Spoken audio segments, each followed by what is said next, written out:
have with us a special guest today, and let's welcome an athlete who is a bronze medalist in karate at Commonwealth Championship South Africa and a gold medalist in Ancient Weapons Championship US. And she's a third dan karate black belt holder. Not only that, a national certified referee and somebody who has led mega self-defense events and camps across India and abroad. So let's put our hands together for Bhuvaneshwari Jadhav today. Bhuvaneshwari, welcome for this AFSF Star Talks, and we welcome you as a special guest today. Thank you so much for inviting me at AFSS Star Talks. Thank you so much.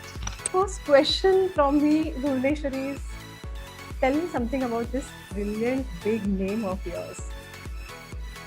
A special big name that you have, Bhuvaneshwari. It's very unique. It's very traditional too, and very famous in South India. Bhuvaneshwari is a goddess who runs the entire universe.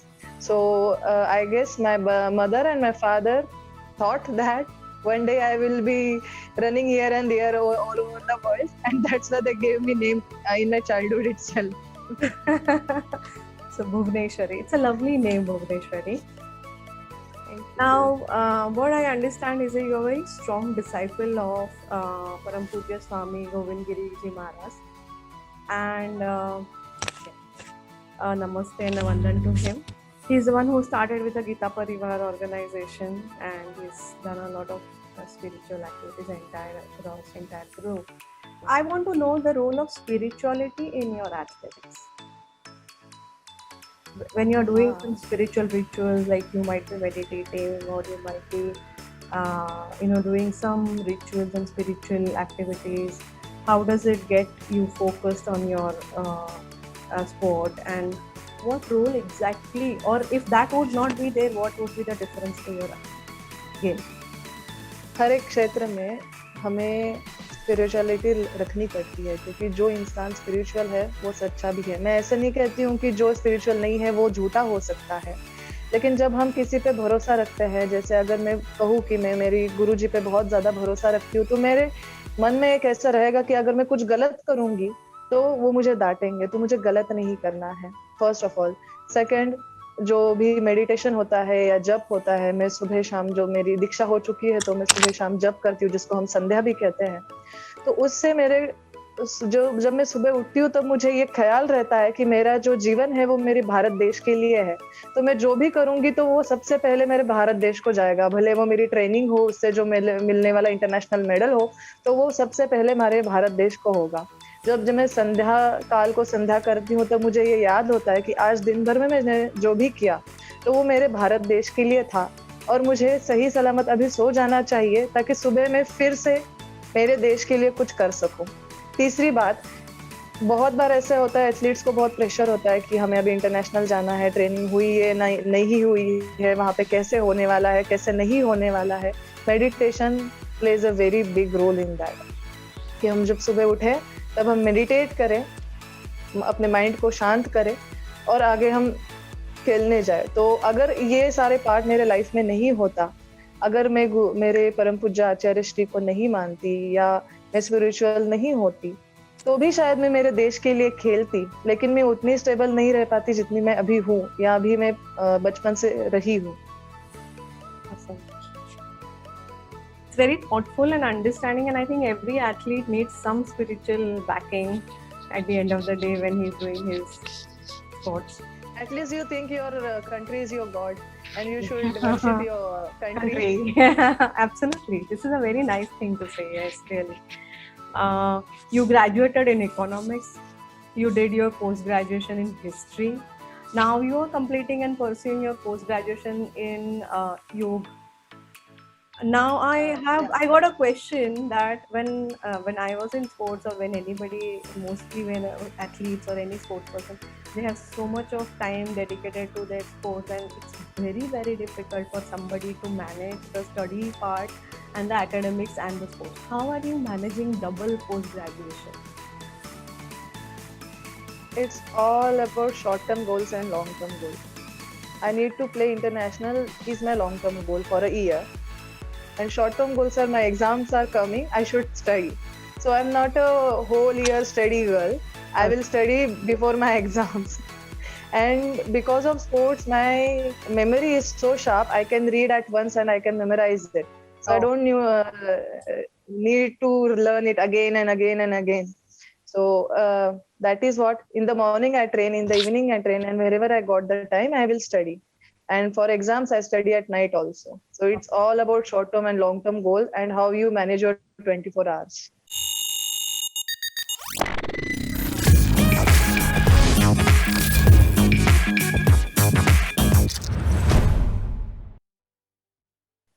Is it also that sports people are mostly focused and the focus really helps out being more, better in academics? Understanding that you don't have to mug up or you don't have to, you just are focused when you're reading, and I think that might Yes, because I think athletes see everything in picture forms. Like when we want to memorize something, we will memorize it in picture form or a story form. So we will get that very fastly. We don't just go for words. We don't go for those equations. If you understand, some people who study, like who are studious, they will just read the paragraph and they will try to learn those paragraph only. But when an athlete will learn that same thing, they will create a story and they will memorize it as in a picture form. That is what happens in sports also, right? Yeah. Who is your favorite athlete? In karate? Yeah, or any of the athletes that you would like to know, whom you look up to? In my young age, in karate, I used to see Rafael Agave from Azerbaijan. He is 5 times world champion and he played world championship as a national championship. 5 times world champion is like not a small thing.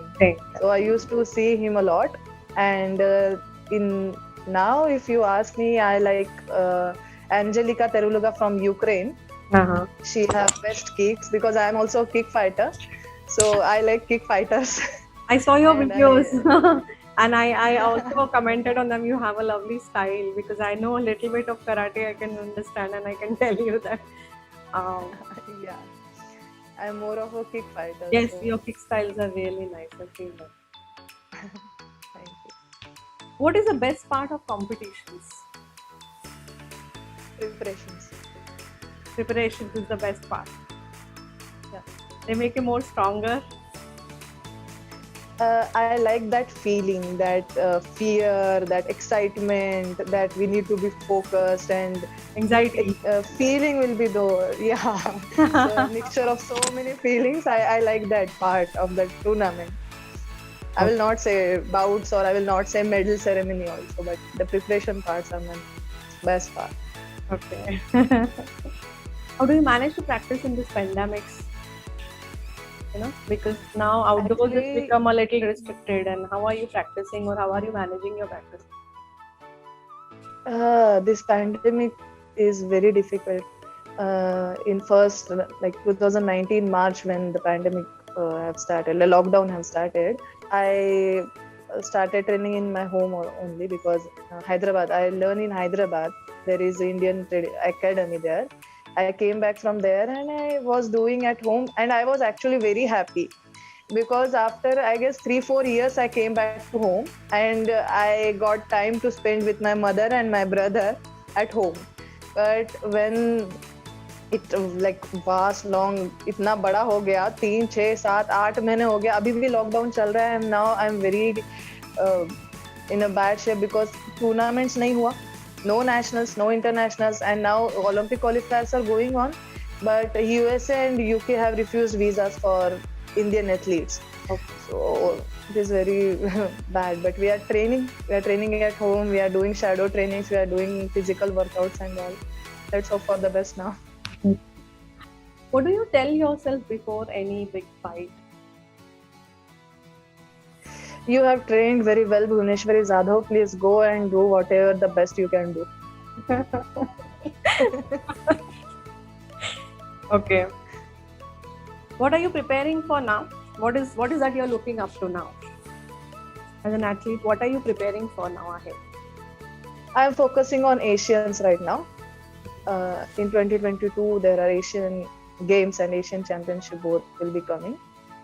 I'm preparing for that. I'm aiming for that and hope for the best. And you had told me that you are also preparing for Olympics. You're also looking up to. Yeah, but Olympic qualifiers are not going on right now. So whoever got in top 100 last year in 2019, they are only getting out there. So I don't think any Indian athlete will be qualifying for that. Okay, what is the best compliment that you get as an athlete? Or what is the best compliment that you have got until now? Maybe from your guru or from any of them who you look up to? My first guru is my father and then my mother. And then there is one from Hyderabad. And they are never satisfied with me. So I'm still waiting for their compliment. But as an athlete, as a senior athlete, whenever my junior comes to me and say, Didi, aapka kick bahut acha hai, I need to learn from you. That's my best compliment ever. They just want to be like me.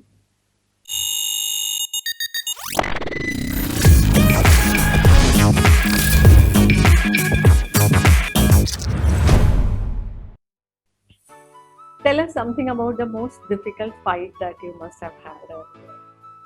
Any of the fights that you really remember and might not forget because it was really tough. And then how did it turn out to be? I will tell you 2 fights in my life. First was from childhood, I used to do traditional karate, where we fight without gloves and without shin pads, without mats. We do full contact. Like if blood comes also, we'll not get warnings and all. But 4 years back, I started playing karate as a profession. So I came here as a sports person, and there we needed to wear the gloves and all.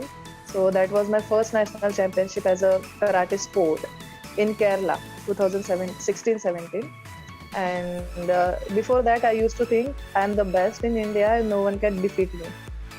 But when I went to Kerala Nationals, I lost my first bout 8-0. Like the girl who was against me, she knocked out me with 8-0. I was 0 and she was 8. And that was the turning point in my life. I thought, okay, I'm not the best player in India, but I need to be best player here now. Yeah. And within 2 years in All India University Championship, MDU Rohtak, the same girl got bronze and I got gold medal. Awesome. So this is where the toughness comes, and this is where you become determined, and when there's one fall, you want to now, run. You just don't want to stand up from that fall. You want to, win the race after that. So, yes. That's the tournament which led me to take karate as a sport, because I never was serious about karate before that. That's my family thing, because my mother did karate, my father did karate. So I was like, okay, I will also do. But that defeat made me till here. That's the first tournament. And there are so many international tournaments that I thought I would have played better. But in my childhood, when I used to do traditional karate, I was in 4th standard, I guess. And in my semi-finals, I broke my hand and I had got fractured left hand. And the referee stopped the bout and he said, okay, you cannot play anymore. My father was on the stage. He came out and he said, what happened? The referee said, uska haath shayad टूट गया है, उसको hospital लेके जाना पड़ेगा. But my father said no, अभी तक match खत्म नहीं हुआ है, she will play. And white belt लेके उन्होंने लिटरली मेरा हाथ बांधा और बोला कि complete your match. Then with that broken hand, I played semi-finals and finals. I got gold medal, and then my father took me to hospital, and then I got plaster. So that's the moment.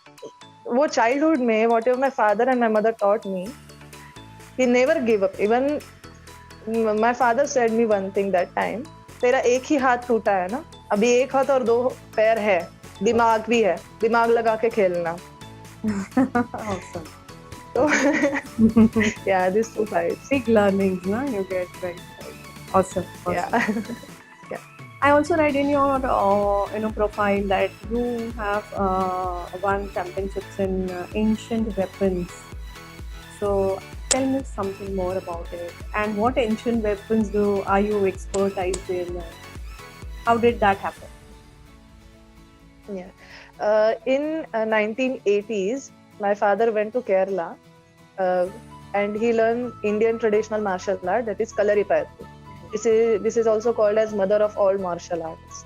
And we believe that every martial art in all over the world is born from this Kalaripayattu itself, from India. So few years back, my father said, when I was 18, my father sent me to Kerala to learn this Kalaripayattu, and I learned there as a Gurukul Paddhati. I stayed there in my Guru's ashram and I learned Kalari. And then I played 3 national Kalaripayattu championship also, where I consecutive 3 gold medal. And that is how I got selected for WKU, World Union. And there I represented SWORD, which is now with me. Also, I can show you. And for that, Ramdev Baba also sponsored me to present this traditional weapon out there. So this is SWORD. आता अभी तो इसको दोनों side में नहीं है कुछ, but actual sword will have this. If you get this, you will have blood on your hand. This is my training sword. We are going to have some clippings of you playing. Yeah. I'll send you. Yeah. So yeah, I represented our Indian traditional weapon there in US, where I got gold medal again. Okay. Awesome. Have you ever dreamt of having that? I mean, do you get that feeling when you go out and say, people should recognize me, Bhuvaneshwari Dada. Do you have that aspiration? In tournament. It happens. Yeah. I don't play any more district levels and state. I directly go for nationals, but I like to go and just cheer up new kids and juniors and sub-junior players. So I just visit some tournaments or open championship. I don't play anymore, but I like to enjoy those. So whenever I go there, they will recognize me. Oh, Bhuvaneshwari, she is a senior national player. She is international player and all. And they will come to me and they will take selfies and all. So in karate, that is there. Okay. Awesome. So one more thing I would like to share is, as you know, AFSF has announced AFSF Salute India movement. It's an event which is happening on 15th of August, and all the Indians can participate. Either they can run, walk or cycle on 15th of August. They have to register at afsf.in and participate in this national movement. Will you be participating as well? I would like to. Even my family also. Yeah. I will do running. I will make my mom walk. And my brother also. I will do it with my students also. That's a great moment. Thank you so much for being with us, Bhuvaneshwari. It was lovely talking to you. We wish you all the best for all the future tournaments that you will be doing. And we hope to see you doing a lot better and much bigger heights in international tournaments. Thank you so much for being with us. Thank you so much for having me.